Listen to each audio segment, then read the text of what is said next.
My honor and pleasure to welcome all of you to Hadran, Siyum, Masechet, Nazir.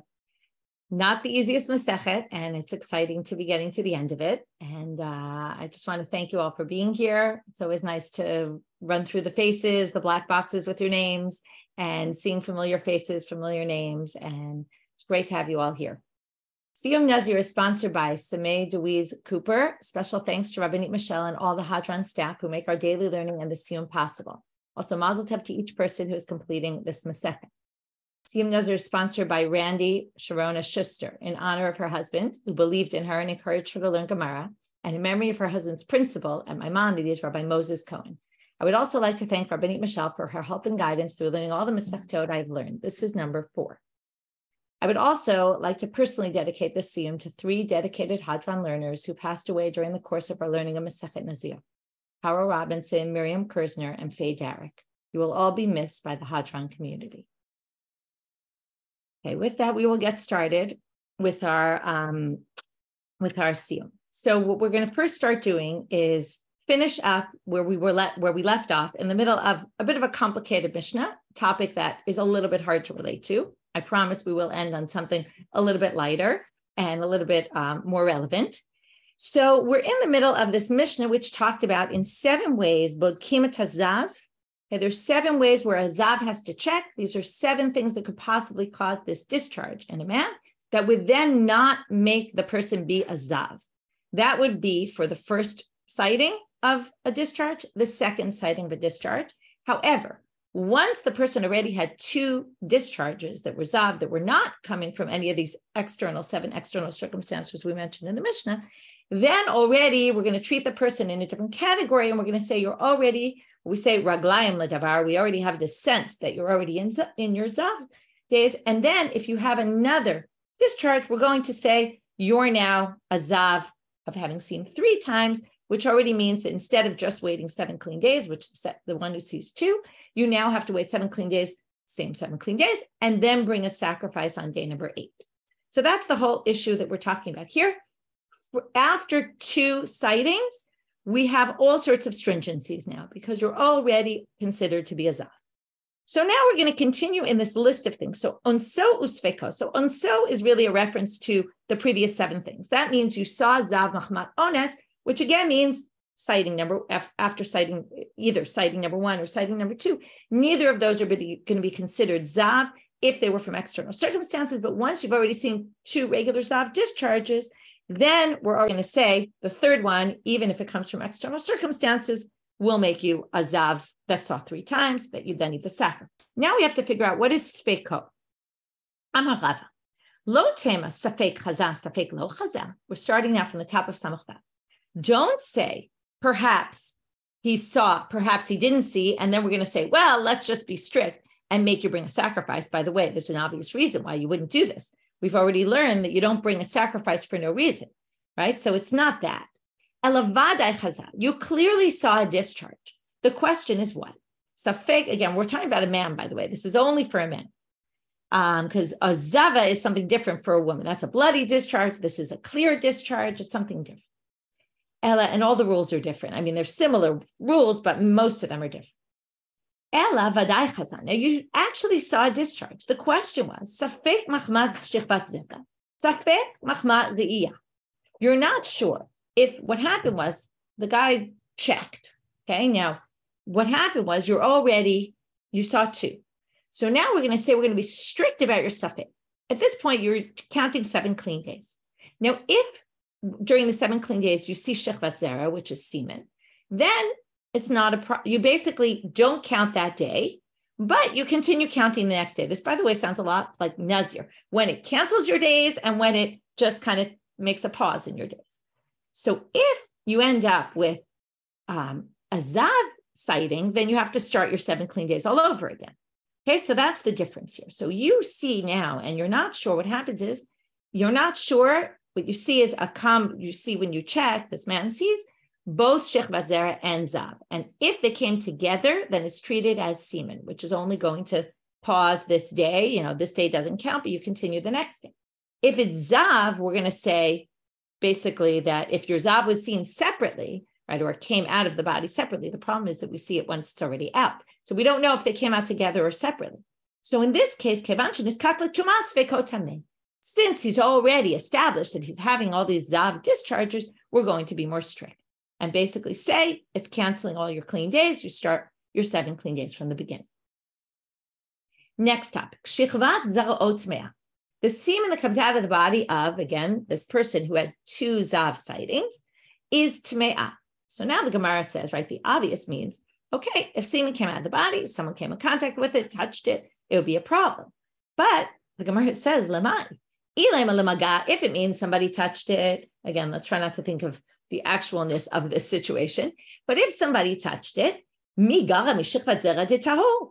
it doesn't make a difference if you're a zav who saw 2 zav discharges and now semen comes out of his body, or anybody else whose semen comes out of their body. Semen is a specimen, an item that causes impurity. So any semen from anybody's body is going to cause impurity. So therefore, that can't possibly be what the Mishnah is talking about. We're actually going to go through 4 options. The truth is it's really 3, but we're going to do 1, 2, 3, and then we're going to go back to number 2, and we're going to reject. So option number 1 is rejected, which is it's not maga by touching it, because by touching it, anybody's semen is going to be impure. So now they say, maybe it's metame b'masa. What is masa? Masa is when you carry something. So I carry, let's say I have find something in front of me. Okay, let's see. I just have this piece of paper. And on the piece of paper is the semen. So now, okay, again, try not to visualize that we're really talking about semen here, but okay. So I move this. Now, when I move it, what happens? I cause semen to move. I don't touch it. But so it's not tamei maga, but maybe it's tamei masa. Okay, not everything that's tamei maga is tamei masa. Normally, shechvat zera is only tamei b'maga. But maybe this zav who has semen, maybe that semen that comes out of that zav's body after he already sees 2 re'io, maybe that's what the Mishnah is saying. It would be tamei b'masa.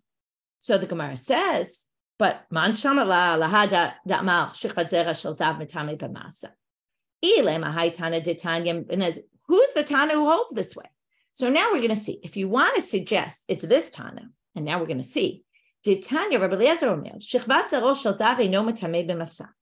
Rabbi Yoshua omer, metamei b'masa. Lefi she'i efshar la belo tzechsuchei ziva. Rabbi Eliezer and Rabbi Yoshua have a debate. Is the semen of a zav metamei by carrying it? Does it pass on impurity or not? So Rabbi Eliezer says no. So it definitely isn't hit.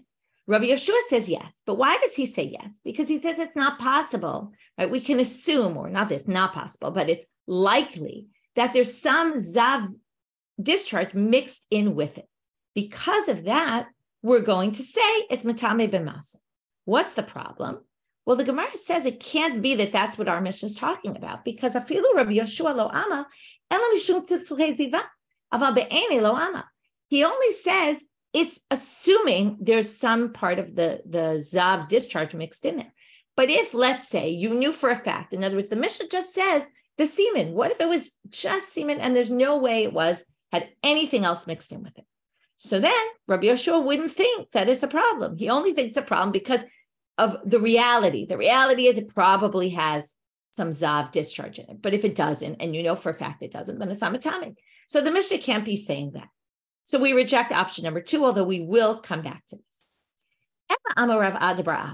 So now option number 3, what this Mishnah means when it talks about the shechvat zera of the zav after he sees twice is metame. Metame in what way? Well, Rav Ad bar Ava says, Lomar she'ein tolimba. What are we talking about? This is something else. Okay, before we talked about if you see semen, it probably has some zav discharge. Now we're talking about something else. If a man has a seminal emission, the assumption is that the body is weakened at that point. We're going to explain this in a minute about this weakening. In which case, if there's a zav discharge, it again goes back to this idea that maybe the weakness caused it and it's caused from something else and not because it's actually a zav. So he says, Ein tolimba, we don't assume, let's say, okay, so now we have a person who saw once, he saw twice, then he had a seminal emission. Then he saw zav re'iyah within, let's say, 24 hours. Normally, if it was the first one or the second one, we'd say that doesn't count for zav because it probably came on account of the seminal emission. because the body was weakened and that caused this zav discharge. And that goes back to what we said about it being onus.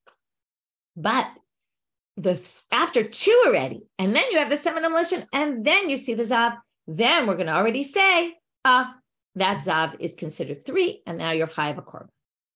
So Rav Papa tried to explain this thing of the Rav Ad Bar Ava by saying that he said this in front of Rava, that is because of this weakness that I just mentioned. To which Amarle Rava says there's no way that we rule this way, that weakness from the carry from the seminal emission causes this zav discharge, and then it doesn't count as a zav, or it would count the third time. He says, no. He's actually arguing about in the first or second, we don't really say that it's weakness that causes it, and we're not going to count this as zav, because he proves it from a Mishnah. V'hatznan, ger shenit kayel, convert who converts, mitame miyad b'ziva.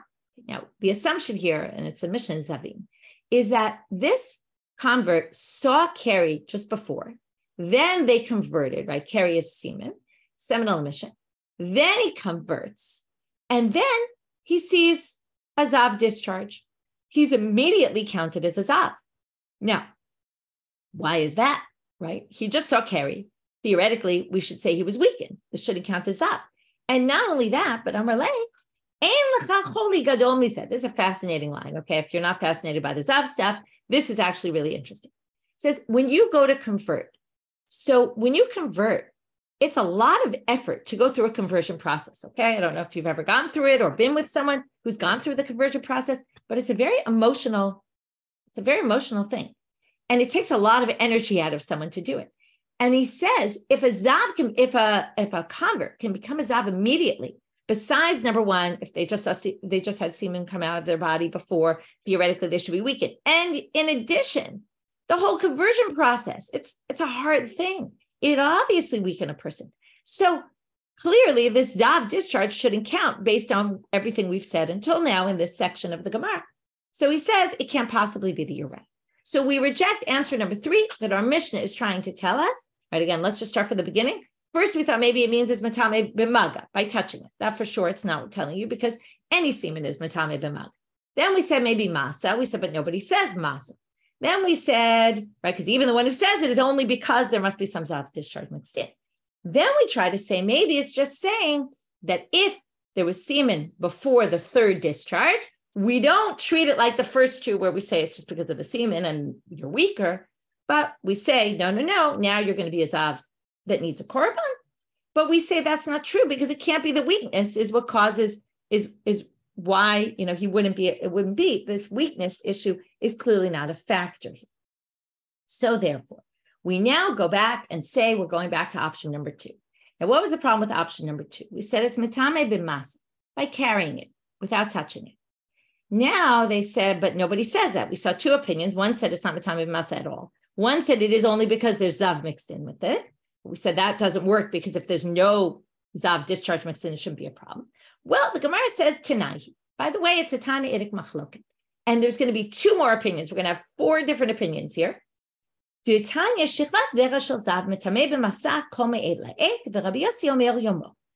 going to end with this machloket between Rabbi Yossi and this section with Rabbi Yossi and who did we say? Just Tanakama here. That we now have this debate. And according to this, the shichvat zera of a zav is mitame b'masa. And now, if you look in the Mefarish, if you look in some other commentaries, they all say it's not because of this sichsuche ziva, because there must be some ziva mixed in with it. No, it's because it's there at a katuv. It comes from a pasuk, which we're going to learn in a minute. The only debate they have between them is how much time after. So now what they're going to say is the following. You had a zav discharge, and then you saw carry. Okay, then you had semen come out of your body, this man. So the question is, how soon after you had the zav discharge will the semen cause you to will the semen itself be matame b'masa? So the answer, right, there's this chumrah here, that if it's seen within a certain period of time of a zav discharge, we're going to say that this semen actually is matame b'masa. So either it's made like 24 hours, or it's yomo, within that same day, but not 24 hours, right? So if it's, evening, so till the end of that night. So now they say, "B'mai kamiflage." What's the root of the machloket? B'dishmuel. They argue about something Shmuel says. The Shmuel Ramiktiv, Shmuel says there was a contradiction of two psukim. It says, "Ki yebecha asher lo yeh tahor mikra layla." You have a man who's not tahor, which means he's tamei. Okay, it's a little confusing, but he is impure. Why mikra layla? Because he had a seminal emission. And then it says in the next pasuk, "Uktiv lifnot erev yorchatz b'mayim." Okay, when it comes to, right, then it's unclear how we translate lifnot erev yorchatz b'mayim. So manda amar me le dieg mi lifnot erev. What does he say? This pasuk is referencing, even though that's not the simple reading, it's referencing a zav who had a seminal emission, and lifnot erev yorchatz b'mayim. And they all assume this means it's mitame b'masa, even though it doesn't say masa in the pasuk, but it's again a drasha. And then the question is, how much time after? Well, lifnot erev, they say as lifnot is one, like when the day passes, and erev is another, which means wait till the next evening, which means 24 hours, because it happened mikra layla at night, and then you wait 24 hours. Manda marmei lei. So that was diek mi lifnot erev. The idach diek mikra layla. The other one says, no, it says mikra layla, which means it happens at night, which means you're tamei till the night, basically. In other words, the masa goes to the night, the carry. So now they're going to ask a small question, and then we'll finish with this section. Manda amar lifnot erev haktiv mikra layla. But the one who said lifnot erev, doesn't it say mikra layla? What does he do with that? Amar lecha orcha dekra lematya dekari lemikra balayla. It says mikra layla because that's generally when people have seminal emissions, not as much during the day, more so at night. That's not meant to be darshan. Okay, end of this section. We're now going to move on. New Mishnah, totally different topic, totally different from everything we've been doing recently. Nazir haya Shmuel. Now, you might have thought this belongs in the beginning, right? When we were talking about Shimshon was a Nazir, right? There's Nazirut Shimshon, different types of Nazirut. Well, now we learn all of a sudden Shmuel was a Nazir also. Kedivrei Rabbi Nehorai. Shene'emar. One of the things, if you remember, when Chana prays for a son and she was dying to have a son, she promises, she makes a neder. Interesting, we're ending Nazirut and Nidarim with, right, these two Masechtot that went together with a vow of Chana. I'm sorry, V'tidor neder, V'tomar. So she makes a neder and she says, Hashem tzvaot, God, Imra o tireh ba'oni amatchat, you see me, right, how much I'm suffering, Uzechartani, and you remember me, V'lo tishkach et amatecha, and you don't forget me, right? She has all these languages, well, thinking about Zechirat, Yitzirat, Mitzrayim, and all that, right? Same thing. And you remember me. Unitata lamatcha zera anashim. And you give me children. Unitativ laHashem kol yimei chayav. I will give him to God all the days of his life. Umora lo ya'aleh al rosho. And what is mora lo ya'aleh al rosho? Comes Rabbi Nehorai and he says, mora lo ya'aleh al rosho means he won't cut his hair. Now, it never says Nazir in the pasuk. But how does he know mora lo ya'aleh al rosho is this? Well, ne'emar b'shimshon u'morav, and ne'emar b'shmuel u'morav. Shimshon had a very similar situation. Instead of the mother promising that the child was going to be a Nazir, it was a little bit different. But an angel comes to his mother and says to him, you're going to get pregnant and have a son. Umora lo ya'aleh rosho, ki nazir Elohim yeh hanar min habetin. He's going to be a Nazir from when he's born. And he says the words, Mora lo ya'aleh rosho. So it must be that Shmuel, when the words Mora lo ya'aleh rosho, which his mother said, must be he's a Nazir. Well, okay. Amar Rabbi Yossi. Rabbi Yossi says, what are you talking about? Hello, ein mora ela shel basar v'dam. What do you mean mora? Now, mora could be spelled with a hey, as it's spelled here. Mora with an aleph at the end means fear. Maybe what she was trying to say is that the fear of humans will not be upon him. She was giving this prayer that when I have a son, I don't want him to be scared of other human beings. It's a very interesting thing, right? We all have fears of other people in some way, right? Some way, shape, or form. So anyway, she says, so Rabbi Yossi says, it's not mora lo ya'aleh rosho. He wasn't a Nazir. She was praying that he wasn't going to be scared of any human beings. Amar lo Rabbi Nehorai. Rabbi Nehorai says back to Rabbi Yossi, remember who these characters are because they're going to appear in the Gemara.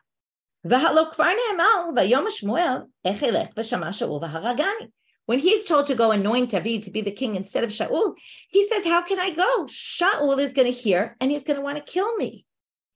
Now, obviously, what do you prove from here? He obviously was fearful of other people. He was scared that Shaul was going to kill him. This proves that obviously the morah she was talking about was not praying that he not have the fear of humans upon him, because look, if so, her prayer never came true. Now, first of all, you could say her prayer never came true, right? It was a prayer. It wasn't like it was a definite thing. But anyway, from here, they learn, Rabbi Yossi tries to say he was not a Nazir. So we have this debate, was he a Nazir or was he not a Nazir? One thing I thought about is that, and we'll get back to this at the very end, is that what is a Nazir? A Nazir is someone who does not conform to societal norms. And he's not scared of any humans because he doesn't care to look different, right? We think about fear. I think the fear that he's discussing is a very different fear. The fear of Shaul killing him is a physical fear. But most of us, when we think about fears from other humans, we're not only concerned that somebody might kill us, right? It's not usually the fear we think of on an everyday basis. It depends where you're living. But we think more of fears of what other people will think of me, right? And a Nazir clearly doesn't have any fears at all of other humans. So to a certain extent, there's a crossover between the two things they're saying. Because a Nazir is someone who doesn't care to have long hair and walk around looking different, and everyone's drinking wine and they're not drinking wine, and everyone's going to funerals and they're not going to funerals, right? They stand out and they don't conform to society. So I think there's a bit of a similarity here and an overlap. Now we're going to go to the Gemara. You've been learning Gemara at least for one Masechet, maybe 2, 3, 4, 5, maybe a number of Masechtot. Maybe you've been learning for 3.5 years. And you know that generally we have a Mishnah and then we have a Gemara that discusses the Mishnah. This Gemara doesn't seem to discuss the Mishnah at all. So we're going to start with a totally different topic at the end of our section here. Amarle Rav Chia lebere. Rav Chia says to his son, turning now to Amud Bet, Hatof ubarich.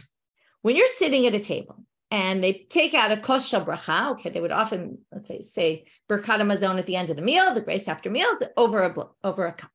It says, grab that cup and be the one to make that bracha. These are all things their fathers were teaching their children. Rav Huna says to Rabbi his son, be the first one. You should get the zchut of the one who makes the bracha. To which the Gemara questions and says, you're trying to say it's better, the one who makes the bracha? In the Braita it says that Rabbi Yossi says the opposite. You're better off saying amen than the one who says the bracha. You might have started to see the connection here. Rabbi Yossi, Rabbi Nehorai. That seems to be the connection between this sugya and our Mishnah. In our Mishnah, remember, we have Rabbi Nehorai saying something, and Rabbi Yossi disagrees with him, right? That's what happened in our Mishnah. This case, we have Rabbi Yossi saying something, and Rabbi Nehorai says to him, Hashamayim kachu. Wow, I swear you're right. Teda shaharei says, I can see proof for what you're saying from something we see on the street. What is that? Hare, when it comes to war, gul yarim mitgarim, the young soldiers, the foot soldiers, go out and they start doing all the work. B'milchama, v'giborim notzchim.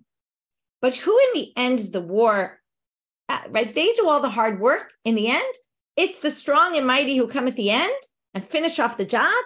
They're the ones who the victory is called in their name. So what do you see? The mivarech is the one who does all the work in the beginning, but the one who says amen is the one who comes in at the end.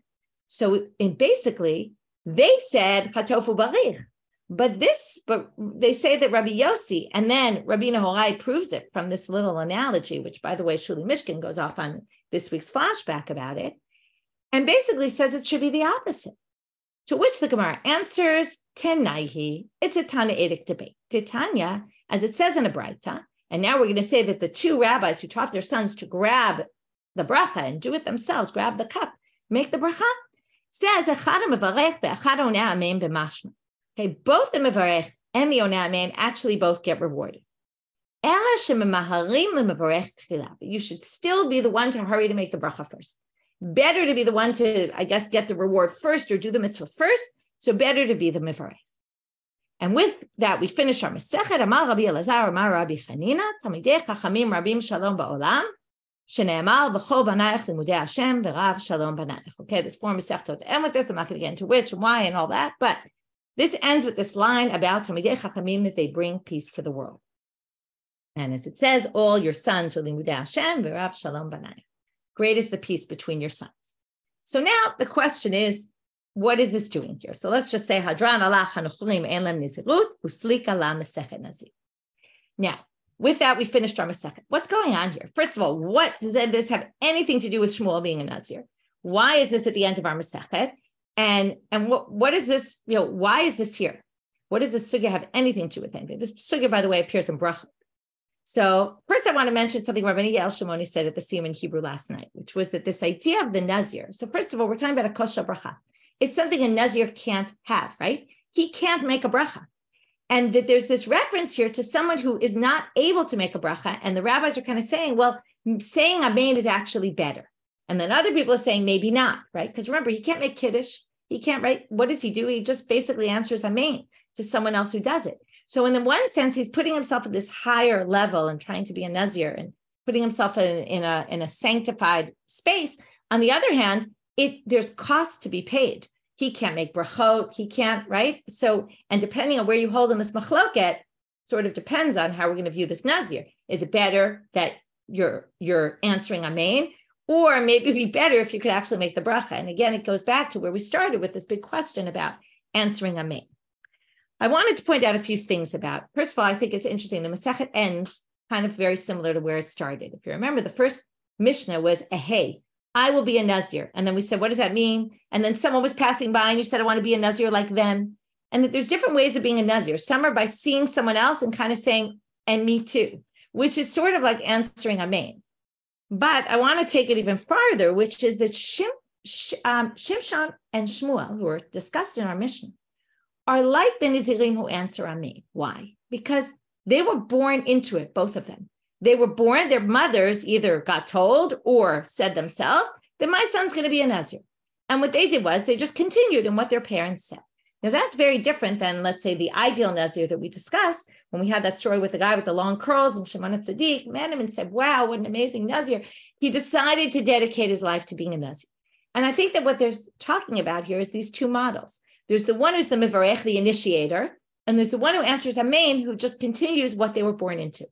And I think that this is an analogy that is something that we all grapple with, which is, on the one hand, right, we're given a tradition, and we're supposed to keep in that tradition that's been passed down to us. And it's not, on the one hand, it's easy because it was passed down, we were born into it, and we just know what's supposed to happen. On the other hand, it's not always so easy to do something that you're kind of told to do and have to do it in a particular way, right?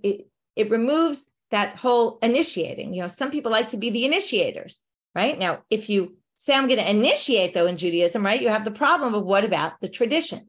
So there's this struggle between, are we followers of tradition? Are we initiating within the tradition? And I think that's why the Masechet ends with this idea of the Talmidei Chachamim. And the line that's missing here that we know from our davening and appears in some of the ends of the Masechta when they end with this line is that instead of saying Bonayich, they say, don't read Banayich ela Bonayich. They're the ones who build the Torah. How do they build the Torah?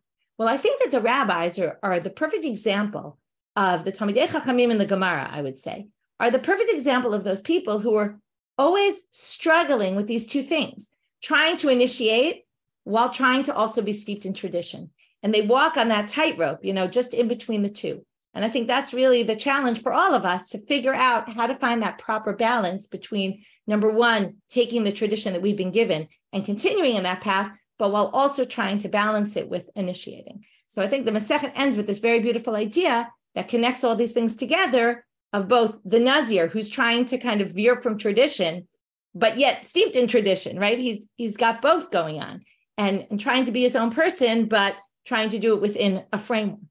So I think that's a very nice idea to take with you at the end of this Masechet. And with that, we will now say the Hadrans.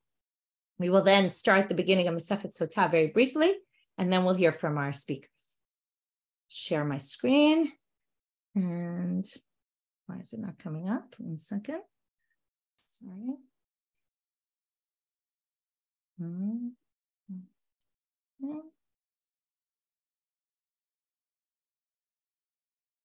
Things open here.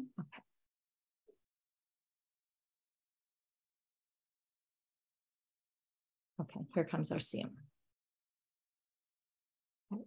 Everybody ready? Hadran alach Masechet Nazir v'Hadra chalan. Da'atan alach Masechet Nazir v'Da'ata chalan. Lo nitnashe minach Masechet Nazir, velo titnashe minan, lo ba'alma haden, velo ba'alma da'ate. Hadran alach Masechet Nazir, v'hadra chalan. Da'atan alach Masechet Nazir, v'da'ata chalan. Lo nitnashe minach Masechet Nazir, velo titnashe minan, lo ba'alma haden, velo ba'alma da'ate. Hadran alach Masechet Nazir, v'hadra chalan. Da'atan alach Masechet Nazir, v'da'ata chalan. Lo nitnashe minach Masechet Nazir, velo titnashe minan, lo ba'alma haden, velo ba'alma da'ate. Yihi ratzon mefanecha, Adonai Eloheinu v'Elokei Avotenu, shetehe toratcha umanutenu ba'olam hazeh, utehe imanu la'olam haba. Hanina bar Papa, Rami bar Papa, Nachman bar Papa, Achad bar Papa, Abba bar Papa, Rafran bar Papa, Rachish bar Papa, Surcha bar Papa, Adar bar Papa, Daru bar Papa. Harev na Adonai Eloheinu et divrei toratcha, befinu ufipiyot amcha beit Yisrael. ונהיה אנחנו, כולנו, צאצאינו וצאצאי עמך בית ישראל, כולנו יודעי שמך ולומדי תורתך לשמה. מרבי תחכמני מצוותיך, כי לעולם היא לי. יהי ליבי תמים בחוקיך, למען לא אבוש. לעולם לא אשכח פיקודיך, כי בם חייתני. ברוך אתה אדוני למדני חוקיך, אמן, אמן, אמן, סלע ועד. יהי רצון בפניך, אדוני אלוהי, כשם שעזרתני לסיים מסכת נזיר, כן תעזרני להתחיל מסכתות וספרים אחרים ולסיימם, ללמוד וללמד, לשמור ולעשות ולקיים את כל דברי תלמוד תורתך באהבה, וזכות כל התנאים והאמוראים ותלמידי חכמים יעמוד לנו ולזרענו, ולא תמוש התורה מפינו מפי זרענו עד עולם. להתקיים בנו, ותלכתך תנחה אותך, בשוכבך תשמור עליך, הקיצותה היא תשיחך. כי בי ירבו ימיך, ויוסיפו לך שנות חיים, אורך ימים בימינה, ושמאלה עושר וכבוד, אדוני עוז לעמו ייתן, אדוני יברך את עמו בשלום. אשר כוח לכולם. שנייה, one second. Screen. Here we go. Okay. Tov. Mazal tov to everybody finishing. Very, very exciting. We are now starting Masechet Sotah, which is a complicated topic to be dealing with, although you're going to see that I hope you will be pleasantly surprised by all sorts of things we're going to understand about really the Sotah was a situation that the rabbis tried to avoid at all costs getting into. And we'll have a lot to say about it over the next few weeks. So with that, we will get started with our Masechet. If you haven't listened yet to Dr. Yael Lipson's introduction, I strongly recommend listening. It's a great intro always to get a perspective on the Masechet. And by the way, Rabbanit Yafi Clymer, and on second thought, also had an added shiur about the end and the Talmidei Chachamim and the connection of that to Nizirut. So starting with our Mishnah, Hamekane li'ishto. So the first two things you have to know is what's kinoi and stira. These are two stages that happen in the Sotah. Sotah is a woman whose husband suspects her of having a relationship with another man. So the first stage is he has to warn her. This is called kinoi. We'll see why. We'll see in the Gemara where they get to that. Comes from the Torah, obviously, but we're going to see why they use that word, which usually means jealousy. What here means is warning. He warns her, do not do anything with this man. We're going to see exactly what he warns her. I'm trying to be a little bit ambiguous about it. So there's going to be a little bit of a debate about this. But he says, right, let's just assume he says, don't go into a room alone with this man. And then she does. And then he can bring her to the temple if he wishes. He doesn't have to, but he can bring her to the temple and make her go through this process of drinking the Sotah waters, which we'll learn the whole process and exactly what happens in order to determine if she's guilty or innocent. So the Mishnah starts off with Mekaneh li'ishto. Rabbi Eliezer omer, Mekaneh al pi shnayim, u'mashke al pi ed echad o al pi atzmo. He says that when it comes to the kinoi, the warning, that has to be done in front of two witnesses. But the continuation of it, meaning the stira, that if she went into the room alone with the man, very surprisingly, he says, even if you only have one witness, or even if just the husband claims that she was in the room alone with this man, that's enough already to say, I can bring her to the temple. The husband can say that. Rabbi Yoshua Omer, what are you talking about? Mekaneh al pi shnayim umashkeh al pi shnayim. No, you need 2 witnesses for this, and you need 2 witnesses for that. Okay, that's the intro we're going to start with today. We're going to stop here and move on to the next part of our program. But it already leads us to trying to figure out, right, how could we allow a man to basically say on his own, what if he was lying? What if he, and how are we going to relate to this? That's going to be part of what we're going to deal with in tomorrow's class. Okay, hope to see you all there, starting with Masechet Sota tomorrow morning, or whatever time it might be by you. Okay, now we're going to move on to the next part of our program. We're going to first hear from Rabbanit Yael Leibowitz, and then we're going to move on after that and hear from one of our learners, Goldie Gilad. So Rabbanit Yael Leibowitz is firstly a lecturer at Matan. She's working on writing a book on Ezra and Nehemiah as part of Matan's Kitvuni program, which is an excellent program aimed to train women to write more books. There's 2 programs now going on, one run by Sefaria and one run by Matan. It's a very important initiative.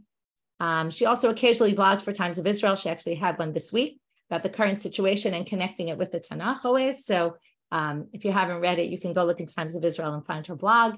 Always very interesting. And she'll be speaking with us now about what hair got to do with it, understanding Nazir in context. Thank you so much. So first of all, Mazal Tov to everybody on Zoom. I imagine, and definitely based on what Michelle just presented, that you were knee deep the last number of weeks in the nitty gritty and the halachot that were addressed and analyzed in the rabbinic period as it pertains to the topic of Nazir. What I'm going to ask everybody to do now is sort of rewind. I'm going to take you back. We're leaving the Greco-Roman period, and I'm taking you back in time to the first millennium BCE, the context really in which Tanakh was written and in which Tanakh really wrote about Nazir and spoke about Nazirim and had narratives that included episodes that addressed Nazirim and try to understand, not necessarily from a halachic perspective, which is what you've been doing until now, but to try to understand more from a symbolic perspective within the biblical narrative, what a Nazir meant. Okay, now, when we talk about understanding things in the ancient Near Eastern context, what we're really talking about is what Chazal talk about when they say Dibrat Torah Kilshon Bnei Adam, right? That the Torah spoke in the language of man, or sometimes they'll use an alternative phrase, right? Dibera Katuv Behove, which essentially means that Tanakh was addressing a very real audience in a very real concrete historical context. And so what it did in order to communicate ideas is it would borrow literary constructs and literary tropes from the world in which it existed, and then sort of play with those tropes, utilize it because it resonated with the audience because they were familiar with those constructs, and then sort of play with those tropes in order to communicate ideas that were unique to Tanakh, to monotheism, and to everything that the Tanakh and the Torah stands for. So, and we could give lots of examples about this. If the more we know about the ancient world, the more we actually understand what Tanakh on the level of Pshat was actually communicating. If we learn some of the ancient Near Eastern creation myths, for example, then we understand the polemical nature of Bereshit and how clear Bereshit is about the fact that God transcends and God is supreme and God didn't have to wrestle with any other forces before the creation of the world, etc. And this whole notion of Dibrat Torah Kilshon Bnei Adam manifests both on the narrative level, meaning Tanakh borrowed and utilized constructs that were known throughout the world in which ancient Israel lived. And of course, and we know the Rambam talks about this in his introduction, that it also manifested on the ritual level, right? So many of our sacrifices we now know were very similar in form to some of the ancient Near Eastern practices. They had, for example, we have evidence that they would have on their Yom Kippuru, which was their Yom Kippur, they would tie a little string around the mouse's foot and throw the string off the cliff, throw the mouse off the cliff to purge their temple of impurity. So there was a lot of overlap in form, and yet what our job as readers of Tanakh and of students of the Torah is to understand how the content was different and how, while superficially things look identical, how they're really different. And what I want to do today is sort of do that when it comes to the concept wholesale of a Nazir in Tanakh in particular. Now, I'm going to show you here just for 1 second I'm going to show you something that I don't know how it usually works for you guys when you're doing these big Siyums. I don't know if you're allowed to call out answers and scream out, but please, by all means, scream out the answers to the questions I'm about to ask, okay? Just unmute yourselves for 10 seconds. All right, so what you have here, that very first picture, I don't know if you can see it, you have a picture of, I'll tell you what you're looking at, and you can unmute yourselves and scream out what it reminds you of. You have a picture of a man, a very strong man. His hair is braided and plaited, actually, in locks. And above him, he's holding a lion that he seems to be wrestling with his bare hands. Does that remind anyone of it? Sure. Okay, right. So I was hoping somebody would say it at least, right? So it reminds us, obviously, of the story of Shimshon, right? Now, again, something that's very, very important when we talk about learning Tanakh in its historical context. We're never asking, so does that mean the story of Shimshon isn't historical? No, the story of Shimshon is historical. The story happened, right? What we're asking more is Tanakh leaves so many details unspoken and so many things that we're curious about. Tanakh doesn't tell us, and it never fills in those details. And yet then sometimes, on the other hand, it'll paint these vivid pictures and detailed stories. And so we're not asking, did the story of Shimshon happen? What we're asking is, why is the Tanakh communicating this lesson to us about this historical figure by utilizing and sharing these details that resonate so profoundly with these other characters that we're so familiar with from the ancient world? We see Shimshon in that story. If you were a random person living in, I don't know, this mid-second millennium BCE in Mesopotamia, you wouldn't see Shimshon, you'd see Enkidu, who was one of the famous characters from the Epic of Gilgamesh, one of the most famous ancient, or at least one of the most best known to us, myths from the ancient world. And so many of the motifs that we see in these ancient Near Eastern stories about Enkidu, who's one example of this Lachmu figure, overlap with our story of Shimshon. Now, this Lachmu figure, and again, Enkidu is just one of the many examples, but there's a number of things we know about these Lachmu figures. First of all, the word Lachmu comes from the Akkadian word that means to be hairy or muddy. And it was a figure that was very prominent in the ancient Near Eastern mythology. It meant someone wild. And these images were often depicted both in art and in narrative as these naked, wild figures.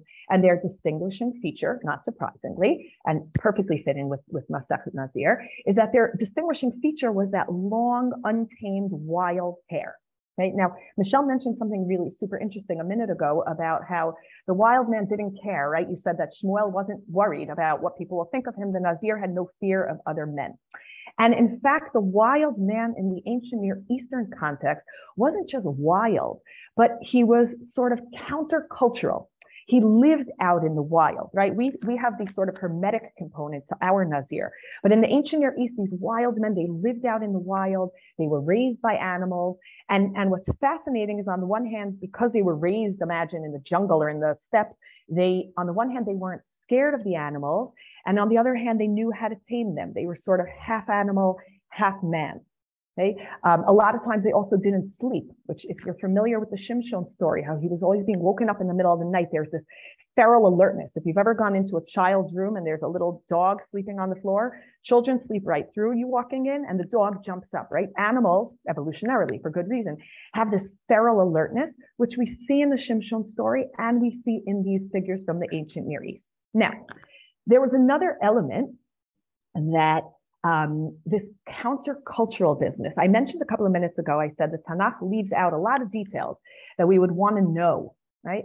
So again, take yourselves off mute and you could answer this question. If I asked you, for example, right, tell me what Yaakov looked like, or tell me what color eyes Sarah had, or I don't know what, right? There's anything physical description that we might want to know about a person, just out of sheer curiosity, we don't actually know. But if I were to ask you, please describe Esav. What do you know? Red. Well, we know he's red and hairy. He has this ruddy, right? And the ruddiness, right, is sort of that active being out. He's ruddy, and he's admoni kulo ke'aderet se'ar. He was ruddy. He was hairy. And Yaakov, sorry, I forgot that I had my screen sharing here. Sorry. Is it still up there? Yes, it is. Forgot to take it down. My apologies. If you look at the psukim that describe Esav. Esav is presented as Admoni Kulo Ke'aderet Seyar, in contrast to Yaakov, who's the Ishtam Yoshevo Halim, right? And so this countercultural concept, we already see in the patriarchal episodes where you have that ruddy, wild, Ish Yodea Sayed Ish Sadeh. He was out with the animals and he could grab them with his bare hands. And Yaakov was the cultured, civilized, sophisticated, Yoshevo Halim, right? He was the domesticated of the brothers, so to speak. Okay. Now, I'm going to just stop sharing it for 1 second. Now, there's other personalities also, and it doesn't always have to be Nazir. I'm focusing more on this, as Michelle mentioned, this whole idea of the hair as sort of pushing you into a category of other and someone who's unkempt and someone who doesn't necessarily care about fitting in. If you think about Avshalom, when Avshalom was staging his rebellion against his father was king, his father was power, right? His father represented everything about centralized authority. And then you have Avshalom, when he was staging his rebellion, standing at the crossroads to the very palace where his father was ruling from. And again, we know nothing about what most of the people in Shmuel Bet looked like. A couple of them we have, but again, the details there are critical for those pieces of the story. We know Avshalom had these long flowing locks. And in the story, when it talks about it, it describes that as part of his charisma, because we have to remember the notion of monarchy was still very new. The notion of centralized authority was still new. And when Avshalom stood on the crossroads, sort of, as the sort of gatekeeper, as people were going towards the king, essentially what he was saying to them is, you don't need that culture. He represented the countercultural, the counter to the kingship. And of course, sorry, I keep sharing and unsharing. 1 second, my apologies. If you remember, when they're describing Eliyahu Hanavi, the famous description of Eliyahu Hanavi, they're talking about, here you have it in source 5, they say, Vayomru elav ish ba'al se'ar, right? Eliyahu Hanavi also, if there's any person in Tanakh that represents that there was a dominant culture, for better or for worse, and one man who was trying to push against it, regardless of what everyone thought about him, it's Eliyahu Hanavi. And so not surprisingly, his hair was wild and unkempt. And like Eliyahu Hanavi, by the way, Shimshon also, if you remember when Eliyahu is running, he runs out into the wilderness and he hides in the crags of a rock. There's something very sort of not animalistic about that, right? Something very raw, something very in touch with nature that we see both with Shimshon and Eliyahu Hanavi. And so there are these countercultural figures. However, one of the things that's very, very interesting about these countercultural figures is that they're oftentimes lured into society. Okay, now, before we even get to that, I just want to mention in terms of Shimshon, I don't know how familiar you are with the stories, but use this sort of as a springboard, as an opportunity to go back and look at the story of Shimshon. If you read, it's not just his brute strength that's shocking, right? That in and of itself is something phenomenal. But if you look consistently at the stories, he's constantly interacting with and wrestling with and taming wild animals. He rips that lion in half. He takes foxes when he gets mad at the Philistines and ties them by their tails and throws them into the fields of the Philistines. He's eating always natural foods, we'll see momentarily. When he needs a weapon, right? He doesn't use, civilized people use, right? It's kind of an ironic way of speaking about civilization if we use weapons to kill each other, but civilized people use civilized tools and weapons, right? Shimshon uses the jawbone of an axe and he just murders Philistines by whamming them with the axe. And so there's something almost more animalistic about Shimshon than the animals themselves that he's taming. There's sort of this frenzied violence and rages. Right? Now, what's super important is that Shimshon's, the whole point of Shimshon's strength was what God told his mother before she even knew she was pregnant, is that Shimshon was going to be the one to begin the decisive war against the Philistines. Now, the Philistines were, after the threat of the Canaanim were subdued in the days of Devorah and Sisera, the Philistines represented the greatest existential threat to Israel. They came in from probably the area of Cyprus or Crete, and they came in through the coast of the Mediterranean. They were making inroads into the mainland of Judah, and culturally and just existentially. Had they succeeded, Israel would have been wiped out. So when the Malach tells Ishet Manoach that she's going to have a child that's going to begin that decisive final war against the Plishtim, Shimshon was tapped to do something really, really critical in Jewish history, right? So the question is, what happens? Right now, I mentioned a minute ago that one of the common recurrent themes in all of these Lachmu figures is that they eventually become acculturated. And by the way, you could think of modern movies. You don't have to go all the way back to the ancient Near East, right? Carl Jung talks about these universal myths. Myths have this staying power because they speak to something very universal and very timeless. Think about Tarzan, think about stories about the Loch Ness Monster, think about, right? They're always lured into society. And once they're lured in, they start to cut their hair, and you have it on your sheets. I know I don't want to run over time, so please, by all means, use your sheets. I'm going to stop the share now just momentarily, but use your sheets and you could, use it on your own time to look through. One of the things that happens consistently is that wild animalistic figure is lured into society, and they cut their hair and they shower and they wash the dirt out from under their fingernails, and someone teaches them to use a fork and a knife and to speak clearly, and they become refined. And ultimately, society benefits from their domestication, and they benefit from becoming more human and less animal, right? And they tread that very fine line between their previous existence and their current one. Now, most importantly, or I'll throw out another question. How do these wild ape-like figures generally get lured into society? What usually happens? Think about the movies. A girl. It's a girl. Okay, the beautiful woman, right? So the question is, what is the story about, and why is the Shimshon story so echoing all of these sentiments from this ancient Near Eastern mythology? What does it mean? So I think this might be a well-known fact. I'm not sure, but I found it fascinating when I first realized this. These superhero stories that we're all familiar with from the comic books, many, if not most of the early ones certainly, were written by Jewish immigrant children that came to New York that were trying to get by. And if you think about it, it makes perfect sense, because the recurrent theme in all of these stories, they look different, they have different capes, they have different powers and different nemesis, but the recurrent theme is that here you have this person from a different planet where they spoke a different language, right? Imagine an Eastern European kid being removed from his family, right? All of them have some sort of tragic beginning where a parent is killed or somehow they're cut off from their family. They move to this foreign world and they're lonely. And on the one hand, they have this great power and they know that they're tapped for greatness and they should be saving people and doing all the wonderful things superheroes can do. But at the same time, every single superhero is conflicted, because every single superhero wants to be normal and wants to fit in and wants the girl next door to fall in love with them. And so that ongoing conflict, that sort of knowing where you should be and what you should be doing, but wanting to just fit in, is the conflict that every superhero has, that every Jewish author of the superhero comic books wrote about, that every ancient Lachmu wild man figure wrestled with and was lured into society by a woman, but was always torn about going back with his loyalties to the animal kingdom. If we look at the story of Shimshon, Shimshon was a liminal figure. He didn't really ever fit in. I'm going to read you two very, very just quick scenes, because I know I don't want to hold you guys over. I'm apologizing. I'll read you just super quickly. The Shimshon lived sort of betwixt and between worlds. On the one hand, right, we know, and I'm reading now from that last source, on the one hand, he had this superhuman strength, and the scene is described where he came across this lion in the middle of the road and he tore it with his bare hands.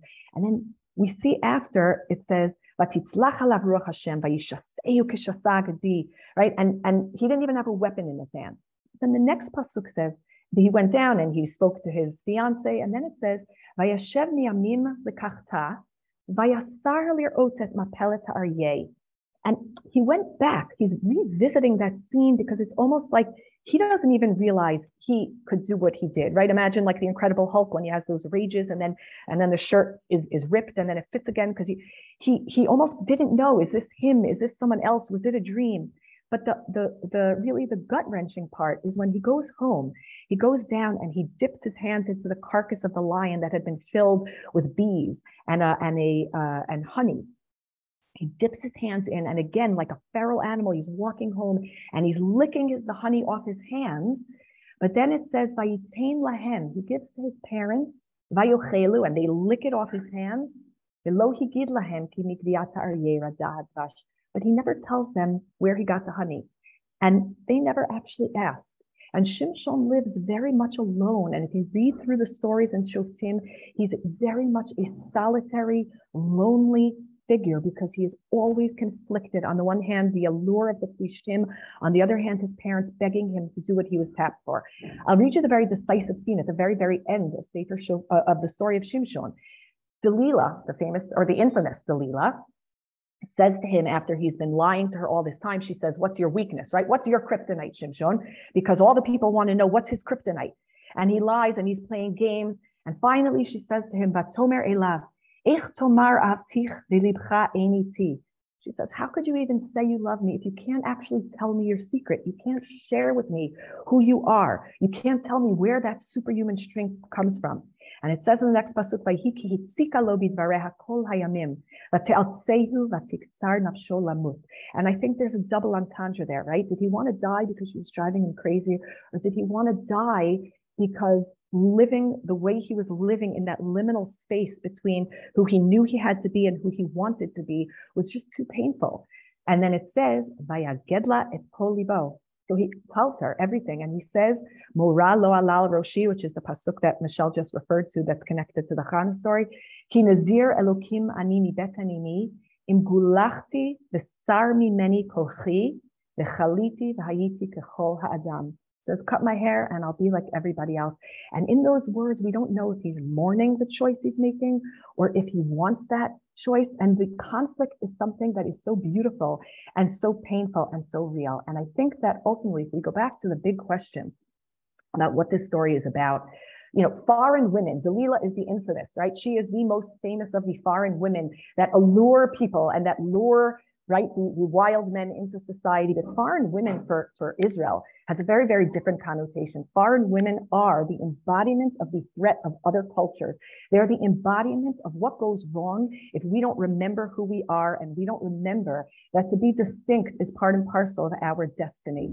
And so Delilah, when she lures him in, as opposed to in the ancient Near Eastern stories where the man becoming domesticated serves society, and for us, intermarriage is the greatest threat to society. It is the greatest threat to culture in Tanakh, right? And if you think about it, by the way, not the only, but when does intermarriage become the talked about topic? Originally, when the Avot are trying to establish our nation, right? When we first get into the land and we're still vulnerable and we're still trying to develop and establish roots in this country. But then during the period of kings, when we're already established and the borders are safe, we're not actually discussing intermarriage again. It becomes another major issue in the days of Ezra and Nehemiah, when we come back in Shivat Zion, and once again, we have to figure out who we are and what distinguishes us and what makes our community unique. And so I think that if you think about it, you look at that scene where Shimshon is making that decision, and he chooses Delilah, and he crosses that threshold. And as opposed to the ancient Near Eastern stories, and that's why I mentioned, we always have to look for the parallels from the ancient Near Eastern context, but then look at how Tanakh is making a very, very different point. What the Tanakh is saying is that by becoming unwild, by cutting your hair, by becoming like everybody else, by no longer being a Nazir la Hashem, you lose what makes you not just different, but what makes you strong and what gives you the power. And if in the ancient Near East it was a win-win, Tanakh is saying that is a lose-lose. And if we think about Sefer Shoftim that is struggling to distinguish Israel from the cultures around it and to define who Israel is, Shimshon is a really powerful metaphor, not just because of what it says, but because of what it does. It enables what it does. If you think about it, read the story. I can't tell you how many, I can read the story 100 times and never get bored of it. The story of Shimshon gives us an insider look into that struggle. The struggle of Superman and Clark Kent, the struggle of the Lachmu figure, the struggle of every Jewish person and collectively the Jewish nation, something we are always struggling with. And it tells the story sympathetically. It describes the pain, it describes the loneliness, it describes that sometimes you just want to be like everybody else. And in allowing and in talking about that pain and talking about that conflict, through the acceptance and the creating of space for that conflict, it could also make its point, which is you can make that decision But if you do, you're going to lose everything. And so again, Tanakh is borrowing this Nazir, the Nazir motif that was so prominent in the ancient world. Tanakh borrows and then sort of redirects to make a very, very important point for us and for what it means to be distinct. So I will just wish you, as you know, we're going into Pesach where we're celebrating literally God's choice of us as a people and the miracles that followed, and then also the challenges in the desert when our ancestors weren't sure if they wanted to be burdened with being different. And I think that Shimshon, the story of Shimshon and the whole concept of Nazir and Tanakh acknowledges that conflict, gives space for that conflict, and also makes very, very clear from where our strength derives. So I will leave you with a quote, not surprisingly, by a young Jewish immigrant, Stan Lee. I think his original name was Lieber or something much more Jewish than Lee. And he says, about Spider-Man, he says, with great power comes great responsibility. And I think that if we can go into this Pesach celebrating both our power and also accepting anew our responsibility and the responsibility that comes with that chosenness, then hopefully we all have wonderful, wonderful things to contribute to our nation and to our people. So I just want to wish you all a tremendous, tremendous mazel tov. Continue inspiring Jews worldwide to manifest our powers and have a Chag Kasher v'Sameach to everybody. Wow, that was amazing. It was also, by the way, a great intro to Sota, because in the dapim of coming up in a few dapim is going to be all these drashot on Shimshon, who might not have the most positive outlook like you did on Shimshon. So remember these words when we get to all those drashot that kind of bash Shimshon and all his issues. That was really, wow, fabulous ideas, beautiful. I was thinking the idea of standing alone. I think one thing that we all feel as a group is that other feeling of being together and being part of a group. And with that, I want to introduce Goldie Gilad to finish off our Siyum as one of our daily learners on the Zoom, which anyone who is part of the Zoom knows the community feeling. In fact, when Rabbanit Yael came on tonight, she said, "Oh, I haven't been on Zoom in a while." And I said, "That's all I'm on Zoom." And she said, "You know, we were talking about missing like in-person teaching." And the truth is, I thought about, I don't feel, it is nice to see people in person, but I really feel this connection with everybody that's learning through Zoom or communicating through emails. And it's amazing that we've managed to make these connections with all of us learning through our connection with learning. So Goldie, actually in her professional life, when she's finished with the Zoom in the morning, she helps people with learning and reading challenges. And we're going to hear a few words from Goldie.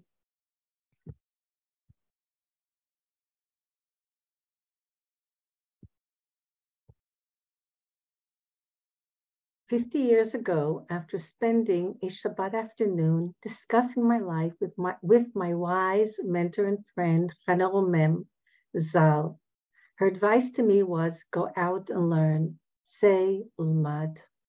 I grew up with the shas on the dining room table, my father's daily learning in Chavruta. I can still hear the sound of his voice asking questions and disagreeing with his study partners. The Aron Svarim HaYehudi, our library of books, was part of me, just like breathing in and out. Of course, as a young Haredi girl, this world was beyond my experience. Everyone has their own journey. Mine always seemed different. Perhaps because being a dyslexic, my reality was not in sync with those around me. Or maybe because I was an out-of-the-box thinker, more introspective, with lots of self-talk, a picture thinker among those who are more auditorily inclined. I made decisions on intuition and my own logic. In 1972, I made Aliyah and married 10 years later. I found myself merging different lifestyles and ideologies in my daily life. Not being part of a specific community has always been a challenge for me, but it has also allowed me to be a risk taker, at times a trailblazer, and someone who connects to her own feelings and those of others. The Nazir intentionally takes upon himself to be different. He checks his own value system vis-a-vis the reality surrounding him, then chooses to begin his own spiritual journey.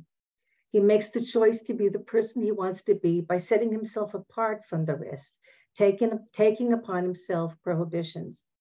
He is introspective and enters this path searching to make his life more meaningful and holier. This is what he takes upon himself, knowing that at the end of his period of separation, he will have to bring a guilt offering, a peace offering, and a sin offering. These words imply that Nazirut is not the preferred path to take. And yes, sometimes we have to pay for our decisions, yet it doesn't stop us from making them. The Nazir is still part of the community, showing us how we can integrate different points of view, ways of life, and that they too are legitimate. We are big enough to include a Nazir in our midst, as we are accepting enough to include others who are different. This is one important lesson I take from what I have learned in this Masechet.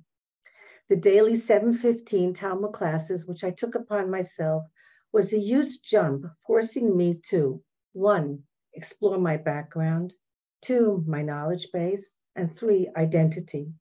I have now personalized the Jewish bookshelf to be my own and look lovingly at the Masechtot I have finished, knowing that I will return to them again and again. I have gained incredible insight from our sages on history, archaeology, human relationships, opinions and discourse, agreeing and disagreeing, yet moving on. I have become more aware of halacha and tradition, in essence, the whys and hows of Jewish rituals, implementing them firmly in my own life. Learning has made Shabbat, Sukkot, Purim, Pesach, etc., and most of all, my daily life more enriching and meaningful. To my Hadran Daf Yomi learning and Chesed community, I thank each and every one for your invaluable insights at such an early morning hour and for being part of my Say Ilmad ongoing life. Thank you, Maggie, and all the special women Rabbaniyot who contribute so much to my Hadran learning voyage. I am indebted to you, Rabbanit Michelle, for your instruction, gentle guidance, and support throughout my journey, exploring texts and expanding my knowledge of age-old traditions that continue to be imbued with increasing meaning as a result of continued scholarship and study. Thank you. Chag Kasher v'Sameach. Wow, it was very beautiful. Thank you for sharing your path, your path in life. I think it's interesting that all three of us spoke about a similar idea about this Nazir standing separate. Very fascinating. I want to give a final thanks to Maggie Sandler and to Mimi Shachat, who is now back from maternity leave, for all the work. And I know all myself and all the Hadran learners appreciate all your hard work behind the scenes, making everything happen, which is a good opportunity to mention that one of the things Maggie recently made happen was a Pesach daf for Pesach learning, collecting all the learning that we have that relates to Pesach. So if you haven't had a chance to look at it yet and you want to prepare for the Seder, you can use the Pesach daf. You can find it on the menu bar on the website. And thank you, everybody, as always, for being part of this wonderful journey. It's all a credit to everybody here of what we've been able to create. Thank you. Chag Kasher v'Sameach to everyone, although it's not because we're starting tomorrow. So I'll see you all then. Thank you so much, everybody. Mazal tov. Mazal tov, Thank you. Mazal tov. Absolutely wonderful. Amazing. Thank you all. It's wonderful to see you.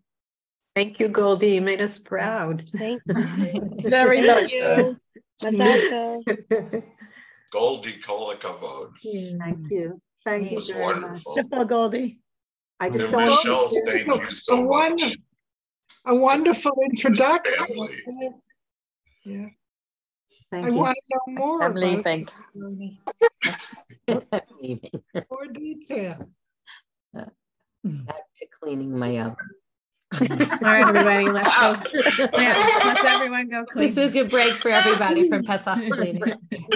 You can't see me, but I'm waving back.